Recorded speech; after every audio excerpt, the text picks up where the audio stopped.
So I walk into the VA and, you know, inquire about testosterone. They run my testosterone. They say, "Oh, you're normal.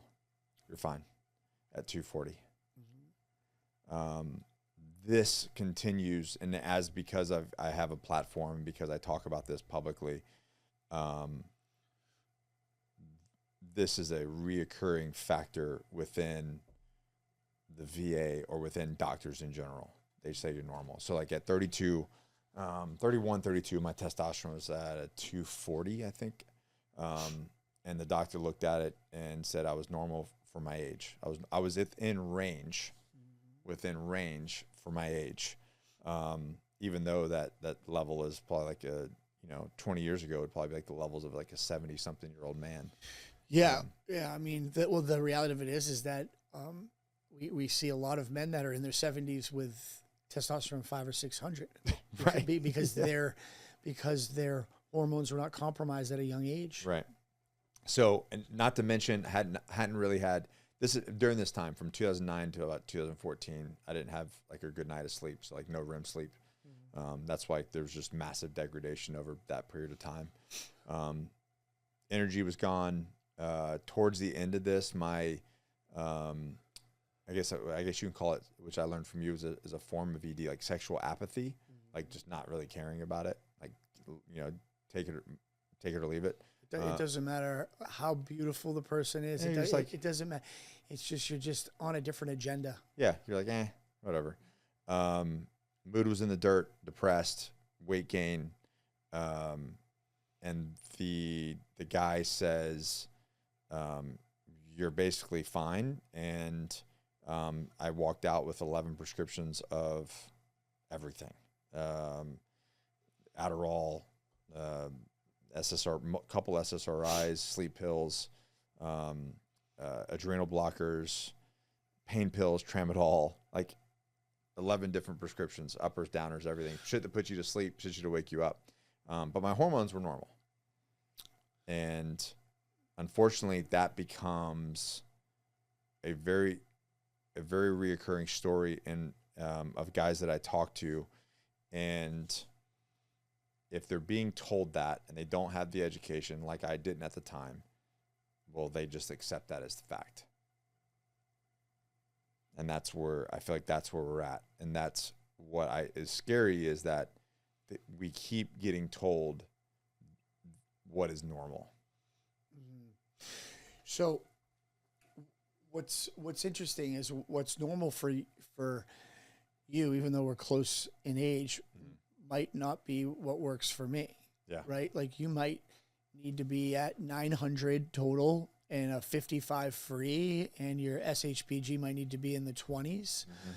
For those of you guys don't know what sex hormone binding globulins are, has nothing to do with sex, although it can hurt the ability for testosterone to work in your body.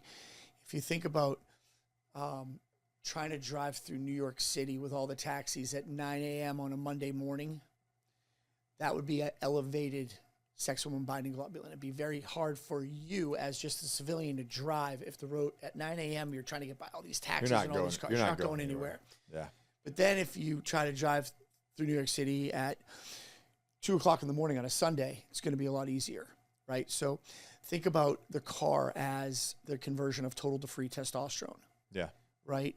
That car is trying to convert and trying to get through that traffic jam, but can't because there's too many taxis on the road, right? Yeah.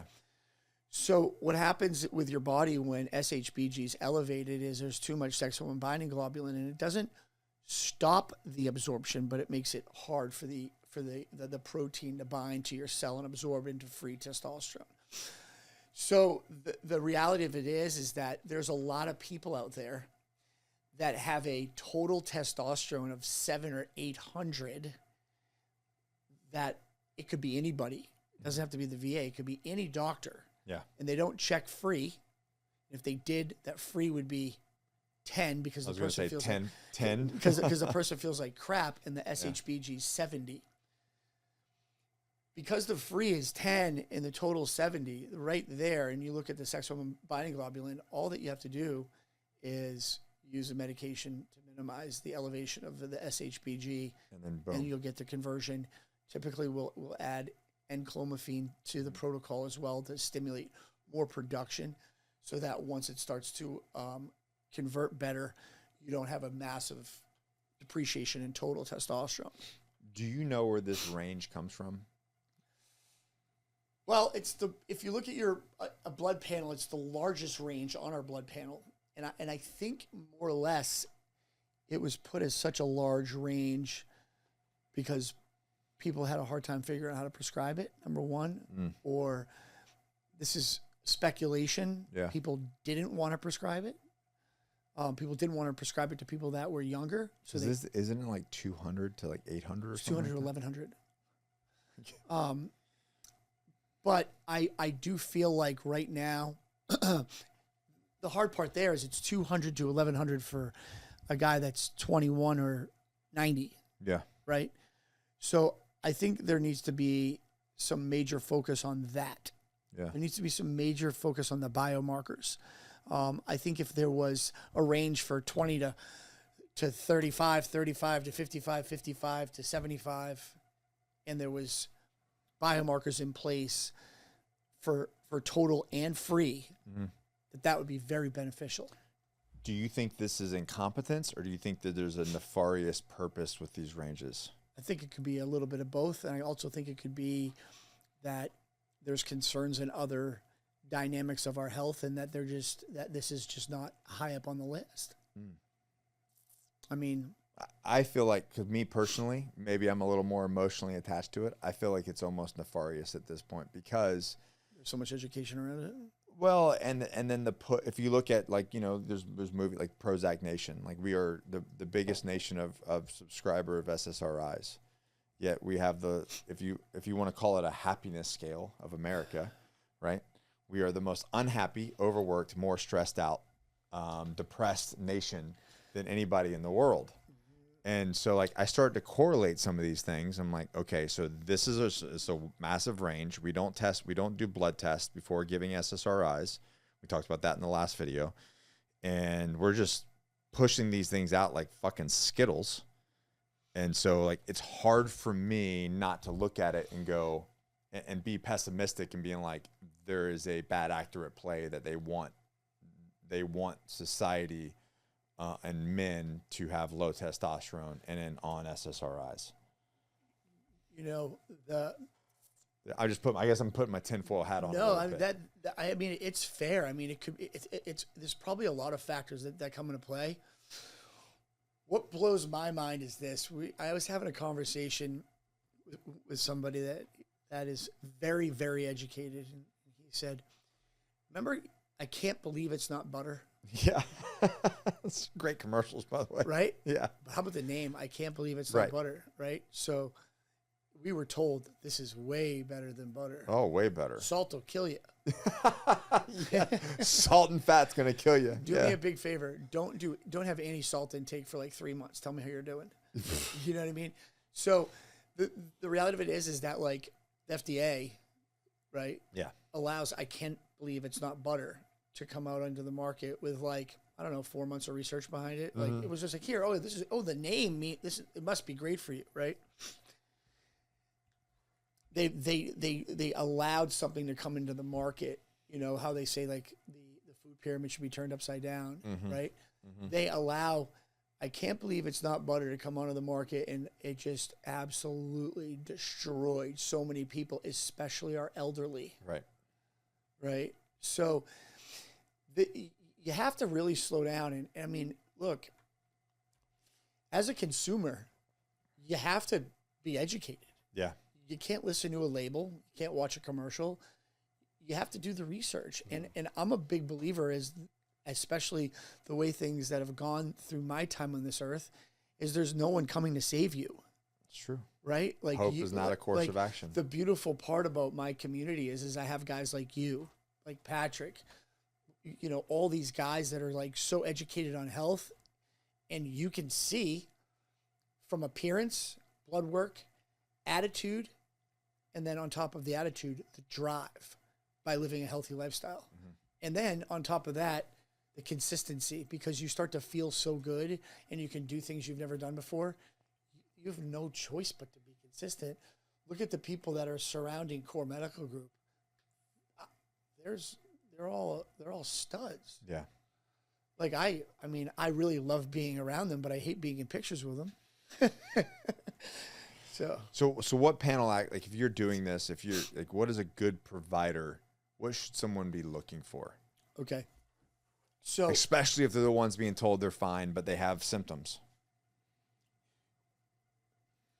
Obviously, CBC comp metabolic super important. Which most people are doing. Checking ferritin, checking cortisol levels, checking IGF-1, important.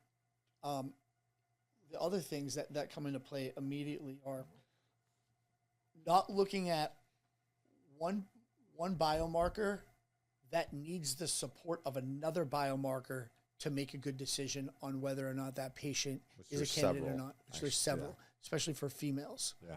Right? So, like, there's a lot of places out there that are prescribing peptides that you'll do an in-home blood draw for these peptides. They are real HRT clinics. I'm not talking about a research company, because you can just go and buy those online, and they're killing people by the masses. 8,000 people died in 2000. February 2026 to February 2025. We had 8,000 deaths from what they are relating it to. Research only peptides. This is basically just black market peptides. It's not even what's on the label. Their potency, sterility, their batch testing, their sterility testing's fake. Their certs are fake. We don't have to get into that. We just had a guy. There was a guy who just got put in jail for 6 years for killing people. So labs. So going back to the labs, if you're being prescribed any secretagogue, testosterone, ipamorelin, CJC, Samorelin, the ones that are accepted, right? That are close to the FDA saying okay, you really need your IGF tested before taking them. And there's a lot of reasons why, right? A lot of people already are stimulating a very high IGF-1 level, and there's no reason to increase that anymore. And on top of that, you can find the right peptide by knowing kind of where you stand with your IGF-1 level. There's a lot of peptides that you don't need it for, like, your injury-prone peptides, BPC 157, TB 500, weight loss peptides, MOTC, AOD, things like that. But if you're going to inject something in your body, the two things that should be number one in your brain are, am I getting them from a good source, and have I done enough testing to know that I really need them? Yeah. Right? The reason why GNC is $1 billion company is because they allow people to go in there and get self-diagnosed by a kid that worked at like freaking Walmart a month before. Right? And the guy comes in, he's like, oh, yeah, you need this, you need this, you need that, you need this, you need that. And then you walk out the door with $700 worth of shit that probably didn't even do anything for you because the quality of the meds suck and you didn't need them in the first place. Yeah. I mean, this is real medicine. Like, you're not going to go take insulin unless you're a bodybuilder, and if you don't need it, right? You're not going to go take a statin if you don't need it. And they're not prescribing a statin without seeing the blood markers. So in conjunction with the blood, what are some of the symptoms that you've heard men list off or men misfile as age, stress, or being busy? What are so a lot of guys will say, oh, it's just my age. It's just stress. It's just this. And they're thinking that when it actually has something to do with a symptom that, so what symptoms are those? So my biggest that you see in guys that really need to be on. I'll tell you right now, the first thing, the biggest indicator to me, and is the cognitive function piece of things. Like, if you took my testosterone away from me, I promise you core would not grow the way it's growing. I promise you my relationship with my wife would not be the way it is, because it, for whatever reason, it really gives me that clarity, right? And we know why, right? So that's one. The other thing that's very interesting to me is that you have these guys that are training so hard and the visceral fat doesn't go away. Yeah. Guess what? It's not going away if your testosterone's 200, right? And then, so like one of those symptoms is probably like, I can't recover as fast. Can't recover I'm just as getting fast. older. I'm tired. Yeah. I'm taking a nap. And it can happen quick. Like we've had a lot of cases to where a guy's like, their kids coaching football or baseball or softball, and then all of a sudden they're just like, dude, I can't do this anymore. Yeah. I'm like drinking 5 energy drinks a day. I'm taking like 60 milligrams of Adderall or whatever it is. Yeah. And then I can't sleep at night. That was me. And it's so I take something else to go to sleep. Yeah. Right? But the thing is, and then Adderall in the morning to wake back up. Get out of the fog. Vicious cycle. Dude, yeah. Vicious cycle. And the hard part to watch there is that lifestyle is minimizing your time on this earth. Yeah. Being testosterone deficient through your 40s, 50s, and 60s has proven studies of all-cause mortality increase of 80%. Majority of it has to do with your heart. Heart is a muscle. Yep. Right? It atrophies like your bicep. If your testosterone's low, your whole body can atrophy. I'm not going to do it, but if we find somebody who's been on testosterone living a super healthy lifestyle for 5 or 6 years and they stop taking testosterone, the before and after pictures are pretty bad. Yeah. Right? And their blood work goes to crap. Their quality of life goes to crap. Yeah, but there's other things too that come into play on that blood work. Look, hemoglobin hematocrit. Most people aren't keeping a close eye on that are prescribing, and that equals stroke and heart attack being on testosterone, because some people have an increase of hemoglobin hematocrit a lot faster than others. Yeah. And having those two factors at a high volume is scary. So committing to testosterone isn't just taking a shot every week. It's monitoring your blood work and making sure the people you're working with are doing you a good job, like in paying attention and educating you.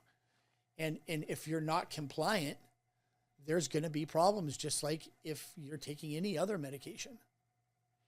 So there's 2 links below. One is the symptom and protocol. It's protocol.coremedicalgrp.com. So if you're wondering, hey, what things I should be looking at, like, we have a quiz below, as well as Brandon, put the lab link down there too, of the labs that men and women take at Core. So if you guys want to see, and you don't have to take them with Core, you can take that and go to your GP, go to the VA, and say, this is the panel that I want. And this is the panel that we do at Core. This is what I tell everybody. We can take insurance for bloods, right? And then there's a small dollar amount for the telehealth visit.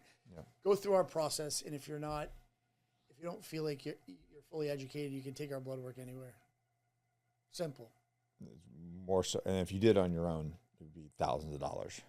But nonetheless, I put it there so that you guys have resources to do that. And then there's a symptom checker as well if you want to look into that, and it recommends what that protocol would be, and go from there. So education is power, man. That's why I always say, like, just get the blood work done so that you can make it, because otherwise you're just shooting in the dark. You're like, I have these symptoms, I have this going on, the doctor's recommending this, everybody's telling you this.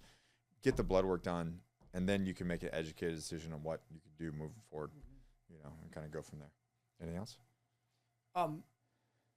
Super important on all these four videos. If you are a veteran in the state of Georgia, if you're a veteran in Georgia and you're interested in doing a first step beta with us, please contact us. Your hormones would be covered. So there you go. If you're in Georgia, check it out. Hey guys, thanks for watching. I really appreciate that. Remember to like it. Remember to drop me a comment. I want to respond to it. I'm actually the one responding to the comments. And if you like this video, you're going to absolutely love this one right here.